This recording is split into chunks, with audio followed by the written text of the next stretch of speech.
Olá, pessoal. Vamos começar a gravação sobre a aula referente a tecidos. Em aulas passadas, quando a gente poderia ainda se encontrar, antes do coronavírus, a gente estava falando sobre estudo das células. A gente estava trabalhando basicamente dentro da citologia. Citologia a gente terminou. Então a gente já viu a estrutura das organelas, a gente viu a estrutura do núcleo, membrana plasmática, processos de divisão, parte citológica, então, terminada. A partir de agora, a gente começa a estudar os tecidos. Então, a parte que a gente vai pegar agora é a parte referente à histologia. Então, agora vamos estudar histologia, os tecidos que compõem o nosso corpo. Histologia significa estudo dos tecidos. Logia significa estudo, tecido. Estudo dos tecidos, então. A partir de agora, começando a estudar os tecidos, a primeira coisa que a gente tem que saber é o que é um tecido. Basicamente, tecido é um agrupamento de células que tem forma semelhante e funções também semelhantes. Então, tecido, grupo de células que apresentam, em geral, morfologia semelhante e funções também similares. Morfologia semelhante quer dizer forma. Não precisa ser uma forma exatamente igual, mas tem que ser semelhante. Funções similares quer dizer que não precisa ser a mesma função, mas as funções têm que ser similares ou complementares. Então, próximo tópico que a gente começa a estudar, os tecidos. Grupos de células, forma delas e como elas trabalham em conjunto. Basicamente, pouco a pouco, a gente vai aumentando o nível de organização. A gente estudou a célula, passa agora pelo conjunto de células, que é o tecido, e aí, ao longo dos cursos vocês vão observando cada nível num sistema de progressão. Célula, tecido, vocês estudam em outras matérias órgãos, funcionamento de sistemas, e aí como todos interagem no nosso organismo. Se a gente pega, então, o nosso corpo é formado por tecidos. Quer dizer que as células se organizam, passam a ter funções similares, já que isso é o título básico referente a um tecido, e aí os diversos tecidos que a gente vai unindo vai formando as diversas partes do nosso corpo. Quer dizer que em todas as partes do nosso corpo que eu pegar, eu vou ter um conjunto de tecidos. Se eu pego, então, a estrutura do meu cérebro, o meu cérebro tem tecido nervoso. Além disso, tem vasos sanguíneos. Vasos sanguíneos e sangue fazem parte do tecido hematopoético, que é um tipo de tecido conjuntivo. Tecido conjuntivo está espalhado por todo o nosso corpo. Afinal, o tecido adiposo também é conjuntivo. Tecido ósseo é conjuntivo. Temos tecido muscular, que coordena os nossos movimentos. Revestindo todo o nosso corpo, nós temos o tecido epitelial. De forma geral, então, juntou tecidos, a gente consegue formar os órgãos e, juntando órgãos, sistemas, juntando sistemas, o nosso corpo como um todo. Pensando nisso, para ver se ficou bem claro, se eu pego qualquer parte do meu corpo, então, essa parte do meu corpo vai ser formada pela união de tecidos. Então, se eu pego o meu braço, revestindo o meu braço, eu tenho tecido epitelial. Ele vai revestir todo o meu braço e, através desse tecido epitelial, ele vai me conferir proteção. Além de proteção, permite que eu perceba algumas variações do ambiente. Ao perceber essas variações do ambiente, como por exemplo ter o tato ou perceber variações de pressão, é graças a terminações nervosas que estão presentes no tecido epitelial. Terminações nervosas que fazem parte do tecido nervoso. E assim faz com que a gente perceba o ambiente ao nosso redor. Para que o nosso braço possa movimentar, levantar o braço, esticar ele, fazer os seus movimentos de forma geral, eu dependo do tecido muscular. Tecido muscular que, para realizar os movimentos, estão ligados ao tecido ósseo. Preciso do ósseo, então, para movimento e para sustentação também. Nas articulações, eu não posso ter um osso encontrando com o outro. Os dois ossos, ao se encontrarem, um começa a desgastar o outro, já que são duas estruturas muito rígidas. Por isso, entre as duas estruturas ósseas, eu preciso de um outro tecido revestindo a ponta do osso e não deixando as estruturas ósseas se encontrarem. Tenho aí o tecido cartilaginoso. Cartilagem vai estar presente sempre nas articulações, evitando que os ossos se encontrem, e assim auxiliando também no movimento. Para todos esses tecidos, eu preciso levar nutrientes. Se eu preciso levar nutrientes, preciso do sangue circulando. Sangue, tecido sanguíneo ou tecido hematopoético. Então, também vou necessitar dele. De forma bem básica, então, formar uma parte do meu corpo, vários tecidos atuando. Se eu quero formar, então, órgãos, também vários tecidos atuando. Pegando o estômago precisa de certos movimentos, de certas contrações, então eu tenho tecido muscular. Preciso revestir dentro da estrutura do estômago, tecido epitelial. Preciso de vasos sanguíneos passando pelo estômago para que alguns nutrientes que são absorvidos sejam jogados na corrente sanguínea. Então, preciso também de vasos sanguíneos. O sistema nervoso também tem que atuar, também tem que estar presente. Quando a gente come alguma coisa e esse material chega ao estômago, eu preciso ter células ali receptoras. Células receptoras que vão perceber a presença de um determinado alimento e, agora sabendo a presença desse alimento, eu tenho que informar o corpo para começar a produzir determinados tipos de hormônios, para fazer com que enzimas sejam liberadas. Em todos os órgãos, em toda parte do meu corpo, tem algumas regiões que devem ser preenchidas. Eu não posso deixar espaços vazios. Se eu preciso preencher esses espaços, geralmente eu uso o tecido conjuntivo frouxo. Através desses exemplos do braço e do estômago, deu para ver que a gente pegou as células, juntou células com formatos similares e funções similares, formou tecidos. Juntando os tecidos, a gente consegue formar os órgãos e as diversas partes do nosso corpo. Dentre os tecidos, existem 4 tecidos que eu chamo de tecidos fundamentais. Então, o nosso organismo vai ser formado por 4 tecidos base. Esses tecidos que eu chamo de tecidos base são os seguintes: tecido epitelial, tecido conjuntivo, tecido nervoso e tecido muscular.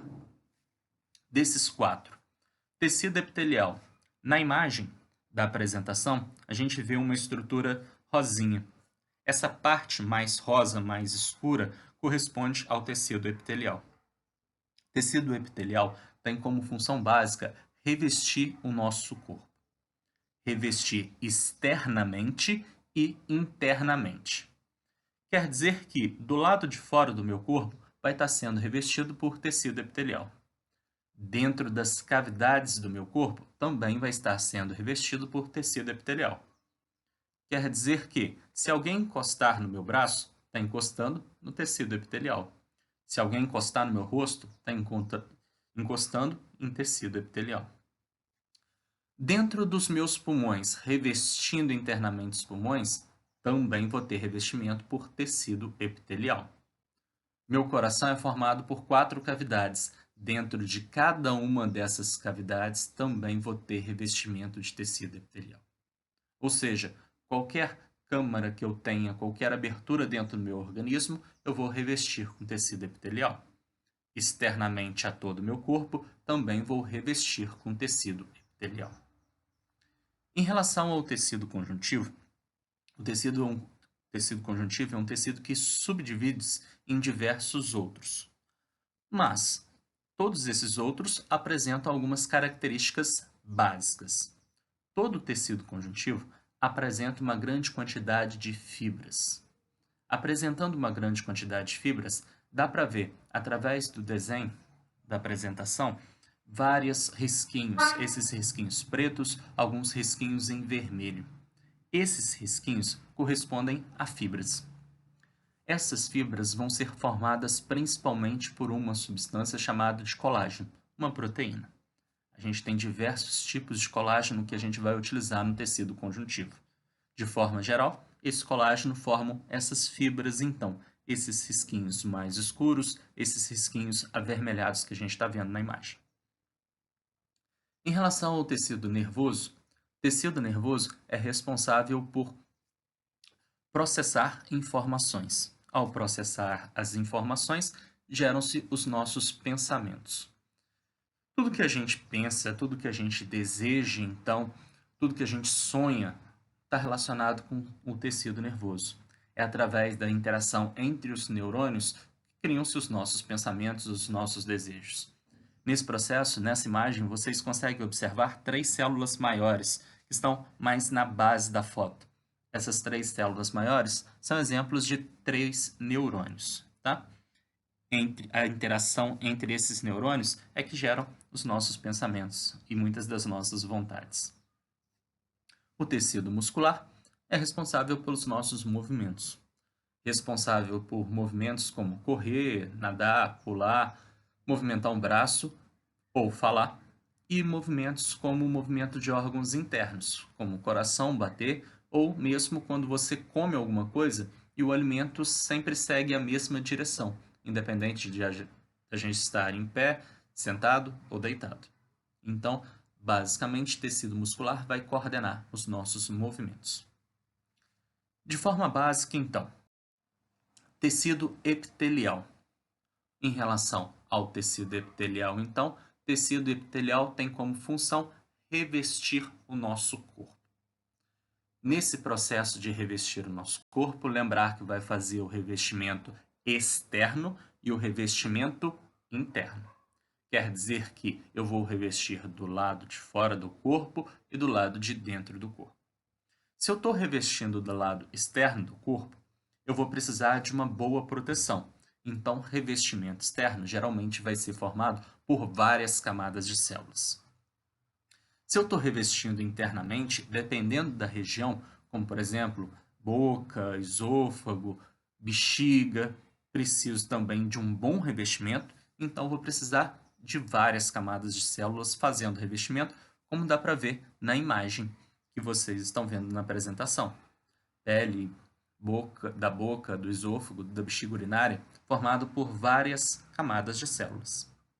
Agora, se eu pego algumas regiões, como por exemplo, o nosso pulmão ou estômago, se eu pego pulmão ou estômago, eu preciso ter absorção de materiais nessas regiões. No pulmão, eu preciso absorver oxigênio. No estômago, eu preciso absorver alguns elementos. Se eu preciso ter a passagem de nutrientes, de gases pelo tecido epitelial, eu não posso ter um tecido epitelial formado por várias camadas. Se formado por várias camadas, prejudicaria o transporte. Então, se o tecido epitelial vai desempenhar um papel relacionado com a absorção de alguma coisa, oxigênio pelo pulmão, nutrientes pelo estômago, eu preciso que ele seja formado por poucas camadas de células. Em relação ao tecido conjuntivo, o tecido conjuntivo, dentre os tecidos, é o que tem a matéria mais extensa, é o que tem mais conteúdo. Por que o que tem mais conteúdo? Porque ele se subdivide em vários outros tecidos.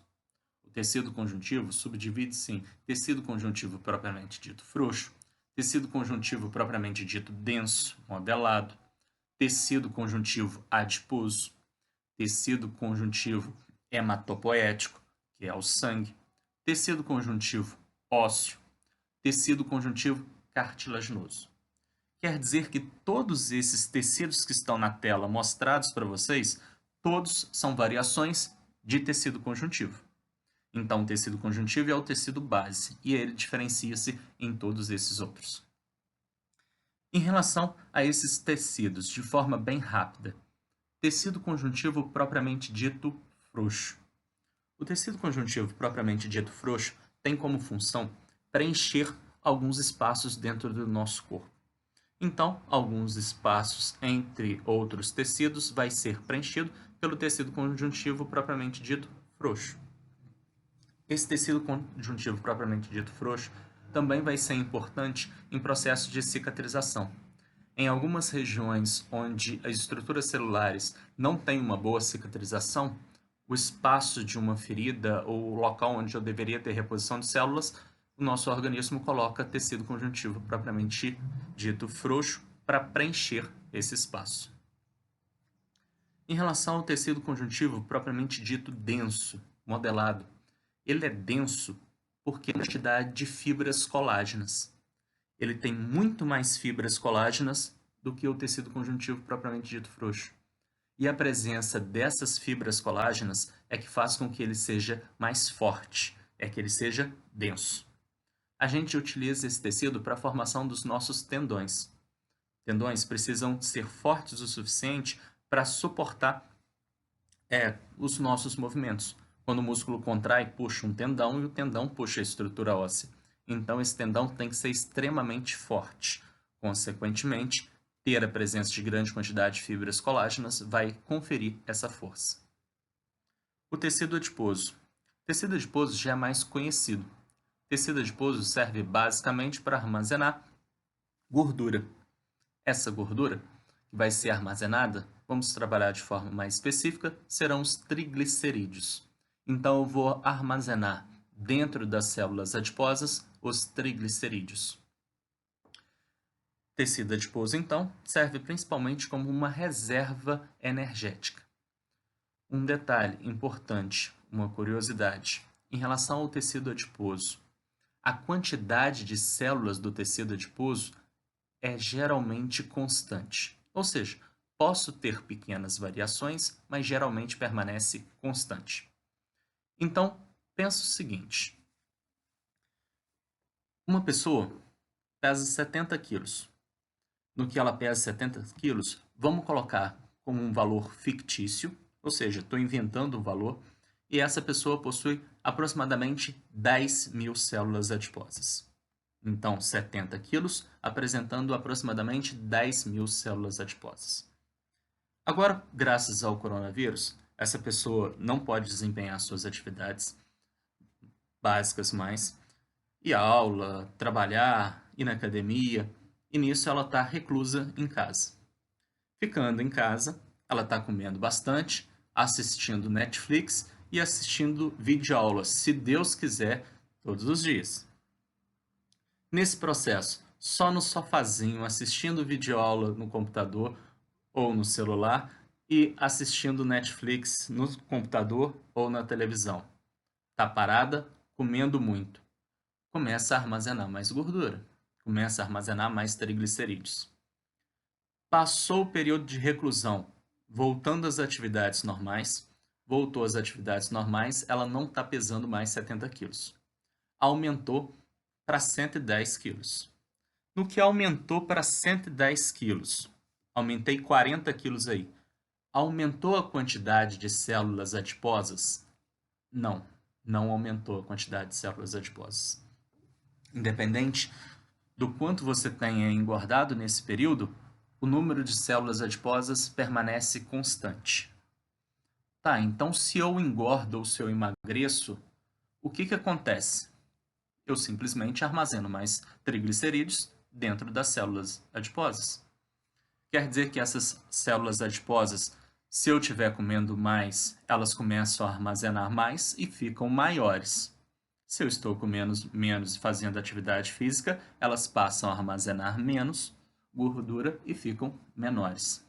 Então, se a gente está engordando ou emagrecendo, a quantidade de células do tecido adiposo não muda. O que muda é o tamanho das células adiposas.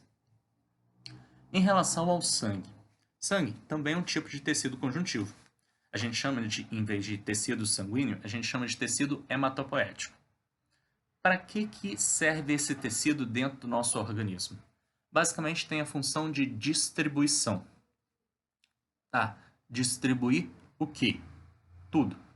Tudo que eu quero distribuir ou levar a uma região específica do meu corpo, eu utilizo o tecido hematopoético, ou seja, o sangue. Alguns exemplos. Através dos meus pulmões, eu vou pegar o oxigênio presente no ar que eu necessito para a produção de energia. Como que eu vou levar esse oxigênio e distribuí-lo às diversas partes do meu corpo? Simplesmente, do pulmão, passo o oxigênio para a corrente sanguínea e a corrente sanguínea distribui. Acabei de comer alguma coisa, estou fazendo a digestão desse material, absorvo os nutrientes, coloco na corrente sanguínea. Da corrente sanguínea, distribuo esses nutrientes para todas as partes do meu corpo. O meu hipotálamo produziu um determinado hormônio. Preciso que ele chegue até uma parte específica do meu corpo. O hipotálamo coloca esse hormônio na corrente sanguínea e a corrente sanguínea leva esse hormônio até a parte específica do meu corpo.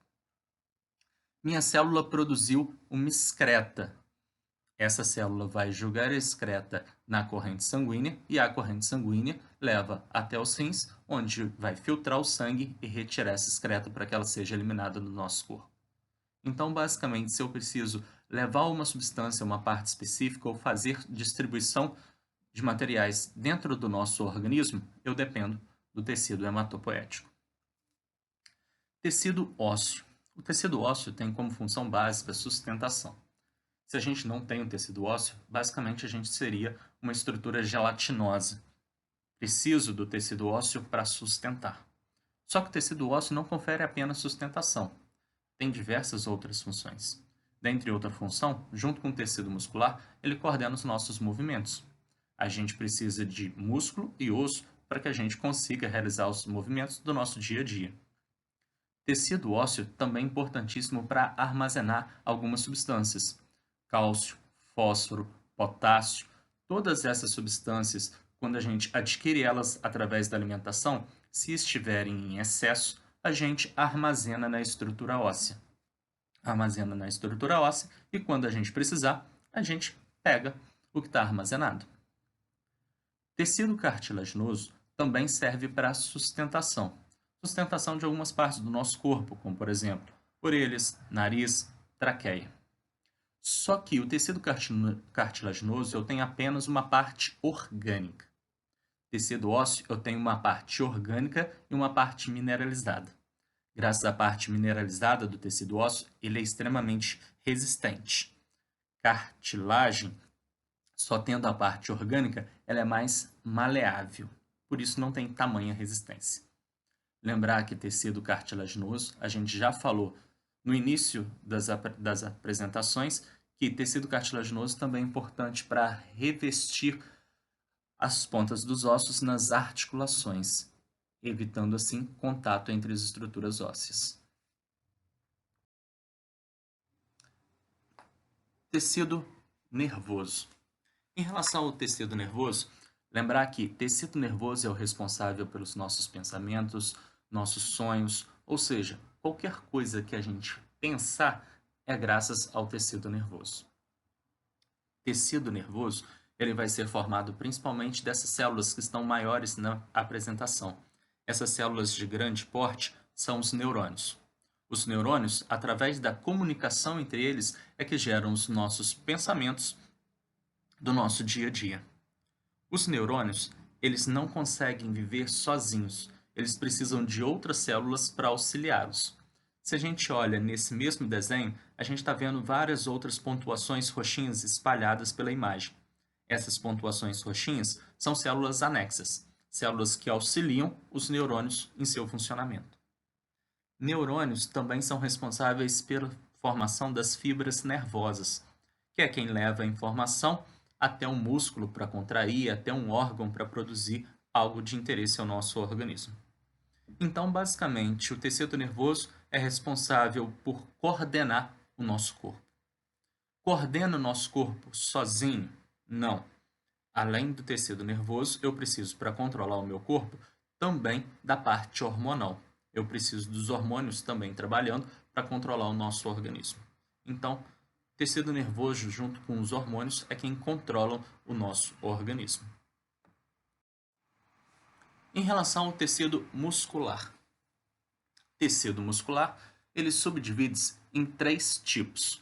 Eu tenho tecido muscular estriado esquelético, tecido muscular estriado cardíaco e tecido muscular liso ou não estriado. Através da apresentação, dá para ver na parte de baixo, nos desenhos inferiores, porquê do nome estriado.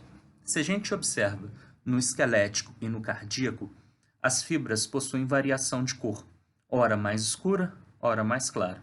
ora mais escura, ora mais clara. Graças a essa variação de cor é que a gente chama ele de estriado. Então, as estrias são referentes basicamente a essa variação de cor, ter uma parte mais clara e uma parte mais escura. Em relação ao liso, a gente não tem essa variação na coloração. Por isso, a gente chama ele de liso. As fibras também são diferentes, ou seja, as células também são diferentes.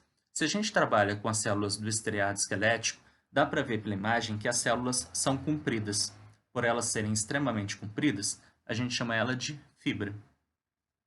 No estriado cardíaco, ela também é comprida, então também tem fibra. Só que no estriado cardíaco, através da imagem, dá para ver que ela é ramificada.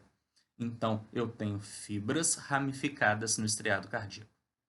No liso, eu não tenho as células como fibras. As células já têm um formato fusiforme. O que quer dizer formato fusiforme? Quer dizer que elas começam fininhas, depois engordam, depois afinam novamente. Esse formato é o formato que eu chamo de fusiforme. Então, tecido muscular estriado esquelético, eu tenho as fibras. Tecido muscular estriado cardíaco, eu tenho as fibras ramificadas. E tecido muscular liso, eu tenho as estruturas das células fusiformes. Em relação aos movimentos, o estriado esquelético coordena os movimentos como levantar um braço, correr. Todos esses movimentos nós controlamos. Se nós controlamos, nós falamos que ele é um movimento voluntário. Nós escolhemos quando a gente vai fazer.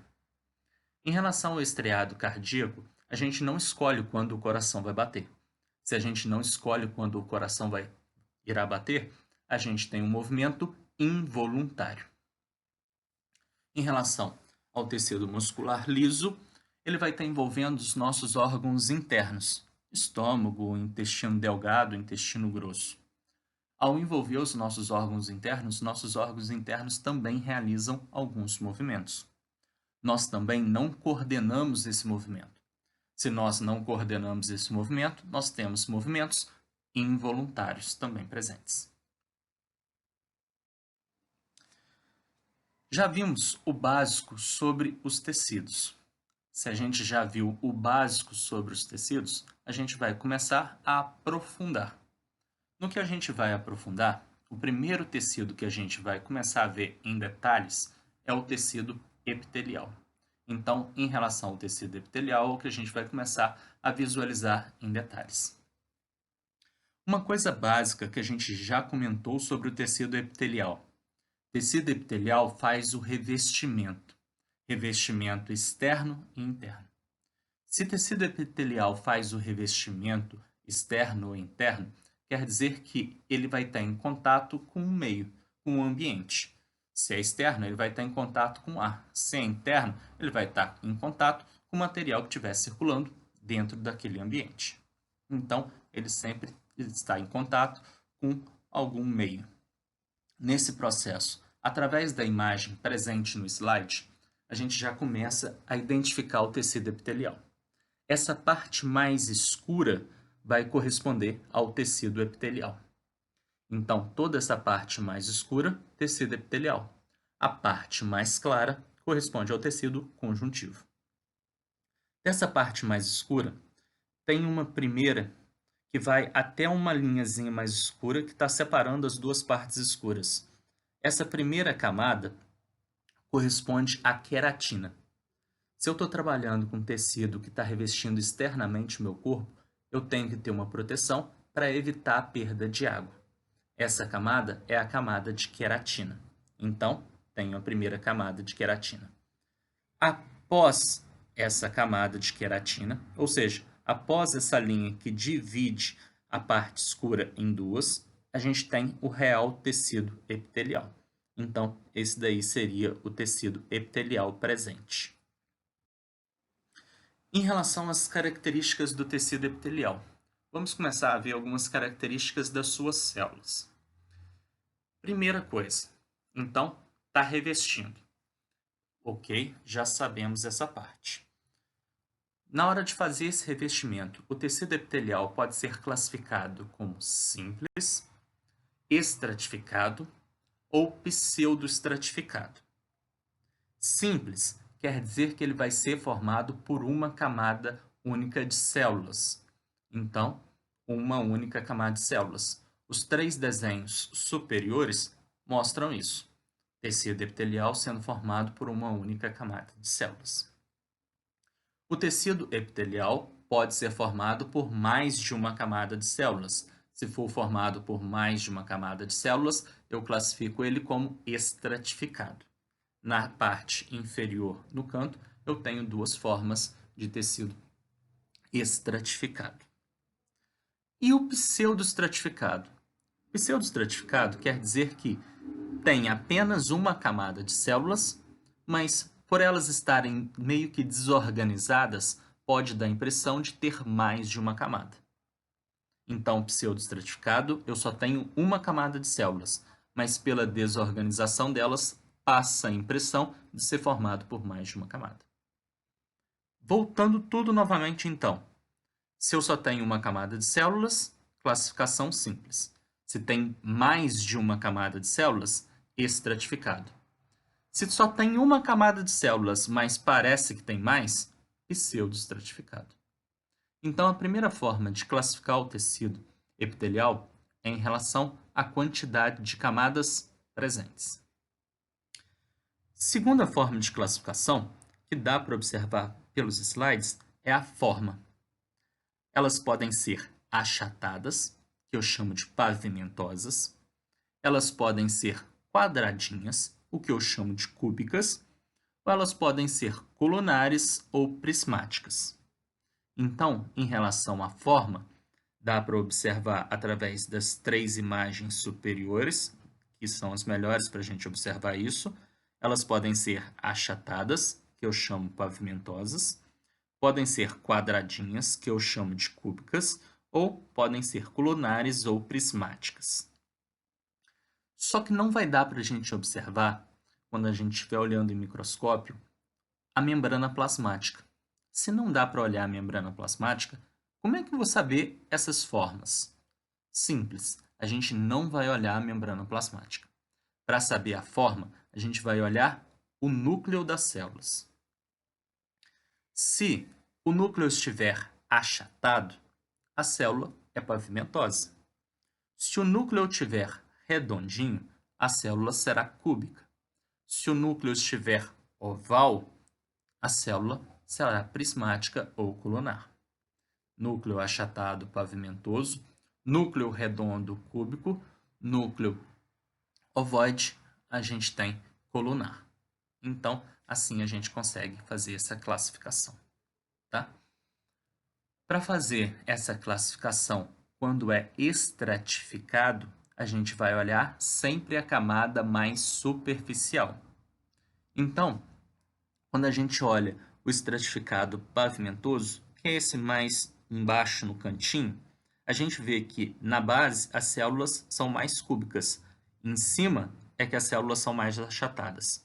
Como para fazer a classificação, a gente sempre olha a camada mais superficial, então células estão achatadinhas, então a gente classifica ele como sendo estratificado, formado por mais de uma camada de células e pavimentoso. Tá, a gente já falou de todos, mas na imagem também aparece mais um, tecido epitelial de transição. Em relação a esse tecido epitelial de transição, o que seria isso? É basicamente um tecido epitelial que muda a sua forma. Então, se o tecido epitelial mudar a sua forma, a gente tem um tecido epitelial de transição. Um exemplo de uma localização onde o tecido epitelial precisa mudar a forma. Se a gente pega a nossa bexiga, quando a bexiga está vazia, a gente tem um tecido epitelial estratificado cúbico, então com os núcleos redondinhos. Só que à medida que a bexiga vai enchendo de urina, as células são esticadas. Quando as células são esticadas, o núcleo é forçado a se achatar. Então a gente passa a ter um formato pavimentoso. Então, bexiga está vazia, o formato das células é cúbico. Se a bexiga estiver cheia, o formato das células é pavimentoso. quer dizer que, de acordo com a condição, eu mudei a forma das células. Se eu mudo a forma das células, eu tenho tecido epitelial de transição. Ok? Então, vamos seguir adiante. Para revestir todo o nosso corpo, então, interno e externamente, a gente tem tecido epitelial. Se a gente pega o nosso revestimento externo, geralmente a gente fala, reveste o nosso corpo pele. Ok, pele está correto. Pele reveste o nosso corpo. Só que a pele é um órgão, não é um tecido. Para ser um órgão, eu preciso ser formado por mais de um tecido. E é isso que acontece com a pele. Se a gente pega a camada da pele, a pele vai ser dividida em 3 camadas: epiderme, derme e tecido adiposo, que eu chamo hipoderme. A epiderme é a camadinha correspondente ao tecido epitelial, que é essa parte rosinha mais escuro ou vermelho mais escuro, de acordo com que cada um visualize.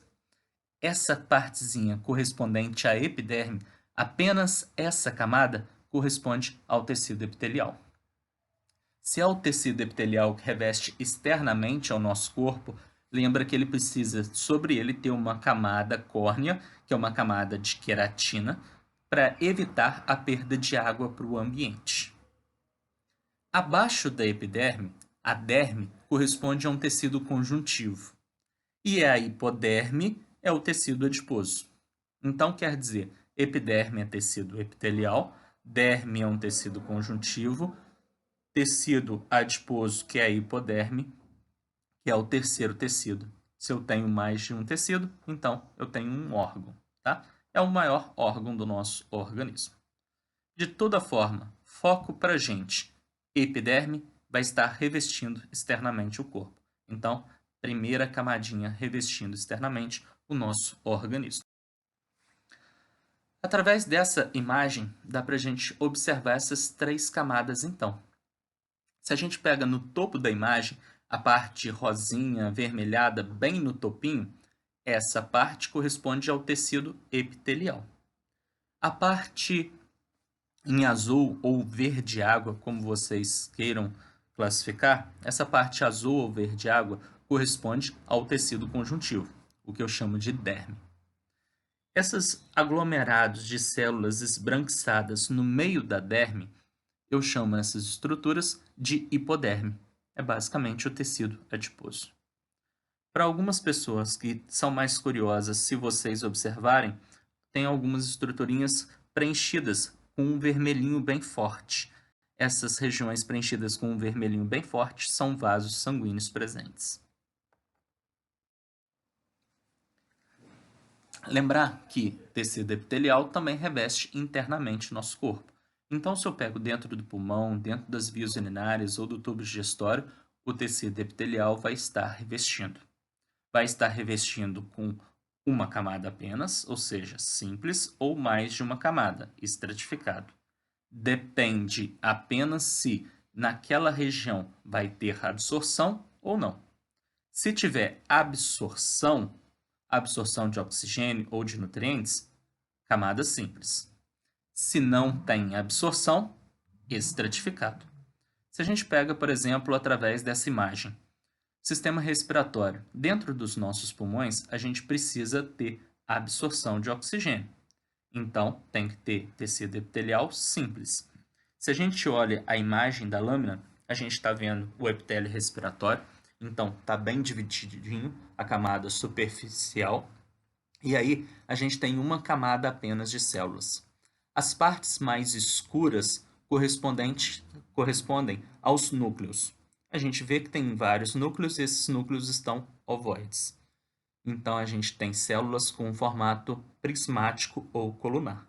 Então, tem uma camada de células com formato prismático ou colunar. Se a gente pega das vias urinárias, nas vias urinárias, o tecido epitelial, essa parte mais escurinha, está escrito epitélio sobre ele.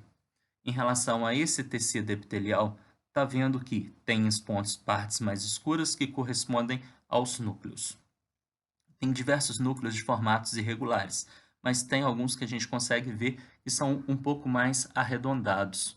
Consequentemente, possivelmente, a gente tem um tecido epitelial cúbico.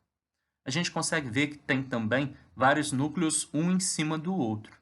Se a gente tem vários núcleos um em cima do outro, quer dizer que eu tenho mais de uma camada. Se eu tenho mais de uma camada, a gente vai classificar ele como sendo estratificado. Ok? Vamos, então, para ver algumas características gerais de todo tecido epitelial. Se a gente está trabalhando com tecido, então, lembrar de todas essas células, forma e funções serão similares. Então, se a gente trabalha com tecidos, formas e funções devem ser similares. Tá? Primeira coisa que a gente aprendeu, e a gente está falando de forma recorrente em relação ao tecido epitelial, é que o tecido epitelial vai revestir o nosso corpo, externamente e internamente. Se tecido epitelial reveste o meu corpo, a primeira coisa que ele tem que me conferir é proteção.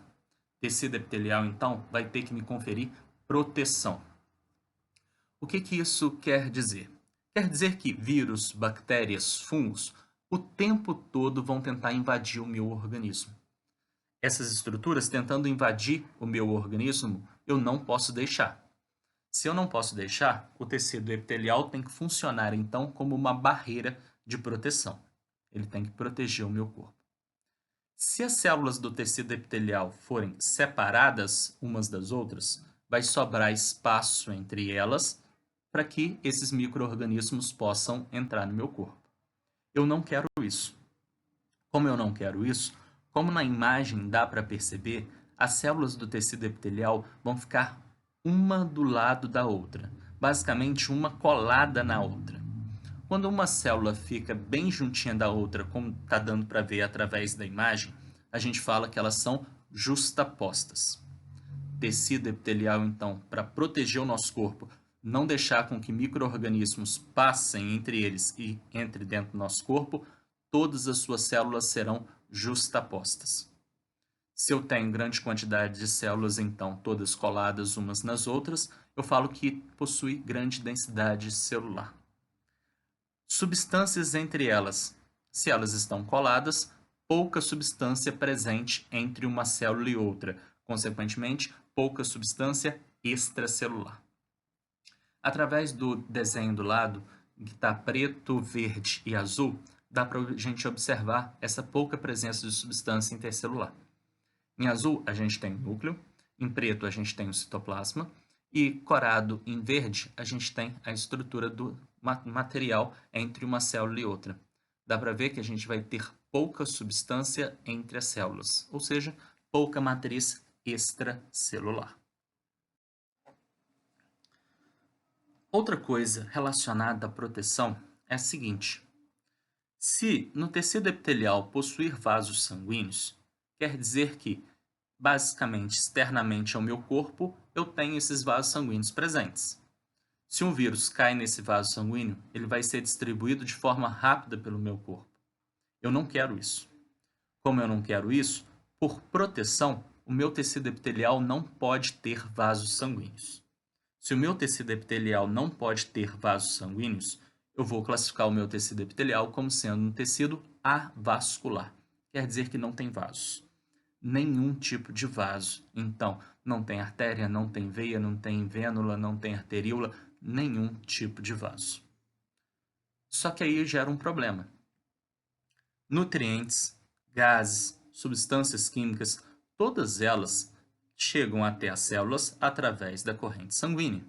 Se eu não tenho vasos sanguíneos, como que os nutrientes para as células do tecido epitelial vão chegar e essas células serão mantidas vivas?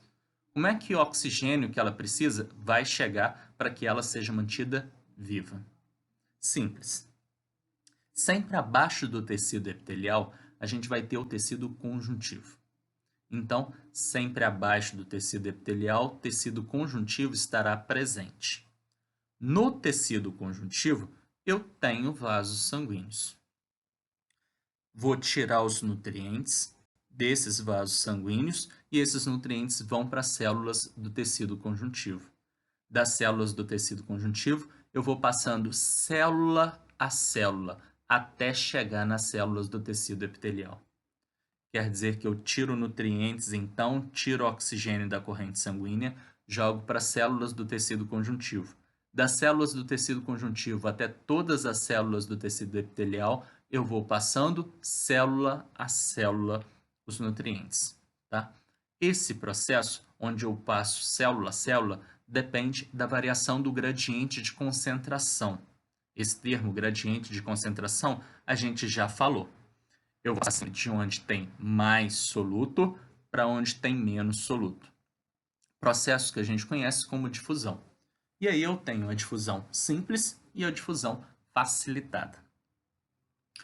Então, através do tecido conjuntivo, os nutrientes saem dos vasos sanguíneos, caem em suas células e eu vou passando por difusão célula a célula até as células do tecido epitelial receberem todo o material que elas precisam, dentre eles gases, nutrientes, metabólitos e substâncias químicas. Então dá para ver de forma bem básica, então, através dessa imagem. Através dessa imagem, tecido conjuntivo sanguíneos recebe os nutrientes e dele vai sendo passado pouco a pouco, tá? Então, bem simples o processo.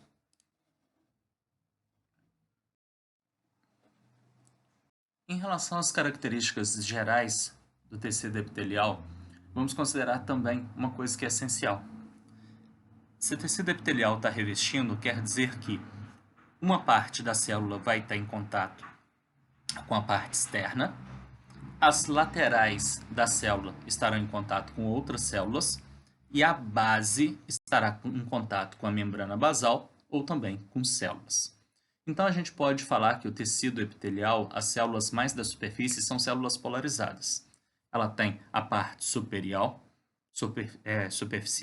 que é uma borda livre, que aí vai estar em contato com o meio. Tem as suas laterais. Essas laterais precisam possuir várias estruturas de junções. Por que estruturas de junções? Se eu puxar o tecido epitelial, ou seja, se alguém segurar no seu braço e puxar, eu não posso ter as células se soltando. Então, eu preciso que as células fiquem bem juntas umas às outras, por isso, muitas junções nas laterais. E na base, eu preciso de junções para manter a célula fixa a um determinado ponto. Também não pode se mexer muito. Lembrando, a gente está trabalhando com tecidos que é a união de células. Então, quer dizer que dentro da célula possui todas aquelas estruturas que a gente já trabalhou dentro da citologia. Ou seja, o núcleo produzindo as suas substâncias, retículo endoplasmático rugoso, complexos de Golgi, ribossomos, todas as estruturas presentes e trabalhando. Na base das células, a gente vai ter a estrutura correspondente à lâmina basal. É uma peça bem fininha, cerca de 20 a 100 nanômetros de espessura. Ela vai estar fazendo a diferenciação entre o tecido epitelial e o tecido conjuntivo. Se a gente olha essa imagem, então, a gente tem a parte superior, que é o tecido epitelial, a gente tem uma linha fininha mais escura, que corresponde à lâmina basal, e na parte inferior, a gente tem a estrutura do tecido conjuntivo. Então, a gente consegue uma diferenciação bem clara entre o tecido epitelial e o conjuntivo, graças à separação que a gente tem da lâmina basal, pelo menos nessa lâmina. Essa lâmina basal vai ser formada principalmente de colágeno tipo 4, laminina, entactina e proteoglicanos. Então, constituição, colágeno tipo 4, laminina, entactina e proteoglicanos. Quais as funções dessa lâmina basal? Primeira função e mais básica, unir o tecido epitelial junto ao tecido conjuntivo. Então, ele vai fazer a união entre esses dois tecidos. Outra função extremamente importante é junto à lâmina basal que a gente vai ter o processo de divisão celular, ou seja, eu vou ter o processo de mitose. E assim, eu vou ter o reparo ou proliferação celular. Para que eu vou precisar de ter mitoses e proliferação celular no tecido epitelial? Lembra que o tecido epitelial está em contato com o ambiente. O tempo todo você coça, esbarra, bate. Várias células do tecido epitelial morrem nesse processo. Eu preciso repor essas células. Por isso, junto à lâmina basal, eu tenho a divisão por mitose justamente para repor essas células perdidas. Por último, a estrutura da lâmina basal também faz uma filtração de moléculas. Quer dizer que ela escolhe quais moléculas podem passar do tecido conjuntivo para o tecido epitelial. E escolhe também quais moléculas podem passar do tecido epitelial para o tecido conjuntivo. Então, elas vão desempenhar essa escolha. Lâmina basal, então, formada por colágeno tipo 4, laminina, entactina, proteoglicanas. Logo depois da estrutura da lâmina basal, a gente vai possuir a estrutura da lâmina reticular, que é formado de colágeno tipo 3. O colágeno tipo 3 vai formar fibras reticulares. Tá, para que a gente precisa da lâmina basal e da lâmina reticular? Basicamente, essas estruturas vão se misturar. Se a gente observar o desenho, as estruturas da lâmina basal basicamente vão se misturar com a estrutura da lâmina reticular. Eu vou ter como se fosse uma costura aí presente. Através dessa costura, eu consigo fazer uma boa união entre o tecido epitelial e o tecido conjuntivo. A união da lâmina basal mais lâmina reticular, eu vou dar um nome. Vou chamar de membrana basal essa estrutura. Então, bem simples, lâmina basal vai ter diversas estruturas formando ela, mas ela vai ser formada por fibras. Lâmina reticular também vai possuir fibras. Eu vou misturar essas fibras e aí poder fazer uma costura entre os dois tecidos, tecido epitelial, tecido conjuntivo. A união da lâmina basal mais a lâmina reticular, eu vou dar o nome de membrana basal. Se a gente pega essas duas imagens, então, a gente consegue observar bem essas estruturas. Tecido epitelial, então, sempre apoiado no tecido conjuntivo. E se a gente observa na primeira imagem, que tem os detalhes em amarelo, a parte superior mais escura corresponde ao tecido epitelial. A parte inferior mais clara corresponde ao tecido conjuntivo. Entre os dois, a gente tem uma região que está apontada através das setas em amarelo, que corresponde à membrana basal, separando as duas regiões. No outro desenho mais claro, também está demonstrado, marcado o tecido epitelial, parte superior, e a parte inferior, o tecido conjuntivo. Entre esses dois, também vou ter a presença da membrana basal, marcada com as siglas BM. E assim eu consigo distinguir essas duas regiões. Nos próximos slides, próxima aula, a gente continua falando sobre tecido epitelial e suas características básicas, ok?